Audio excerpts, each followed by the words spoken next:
Tonight, I'm going to tell you a story from the haunted roads of Cross Bronx Expressway.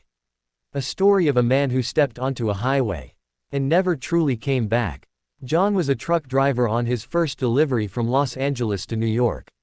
The journey began peacefully, but as the sun dipped behind the hills, everything changed. The lonely night highways of Cross Bronx Expressway became cold, empty, and unsettling. Fog rolled in thick waves, and with it, faint whispers drifted through the air. Whispers hidden inside the fog, calling from somewhere he could not see. John turned his headlights to full beam. The road ahead was silent, too silent.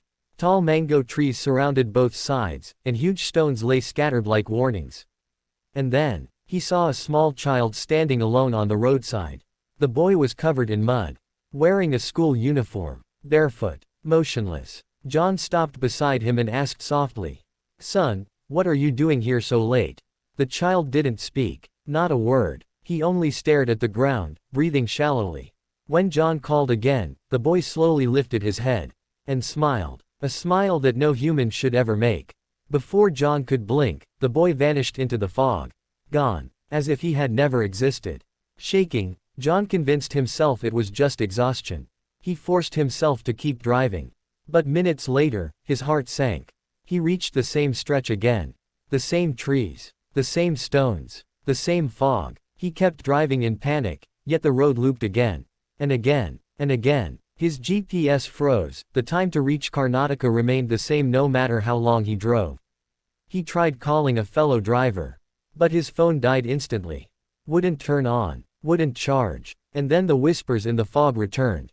Closer this time, clearer. When he looked ahead, he saw the boy again. Same muddy uniform, same unnatural smile. John pressed the accelerator hard. But the child appeared, suddenly, directly in front of the truck. John didn't stop. He drove straight through him. When he checked his rear-view mirror, there was nothing behind him. Nothing at all. Terrified, he changed direction, took a different turn, drove for hours.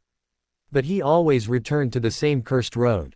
No vehicles. No people, no shops, only the endless highway, and the fog that whispered to him. Finally, he saw an old man walking slowly. Relief washed over him, a human at last. But when the old man turned his face, John froze. The man had no eyes. Only two dark, empty holes. And the same twisted smile as the boy. John fled in terror. He drove blindly, desperately, for what felt like hours. But the night would not end. Time refused to move. His fuel was nearly gone.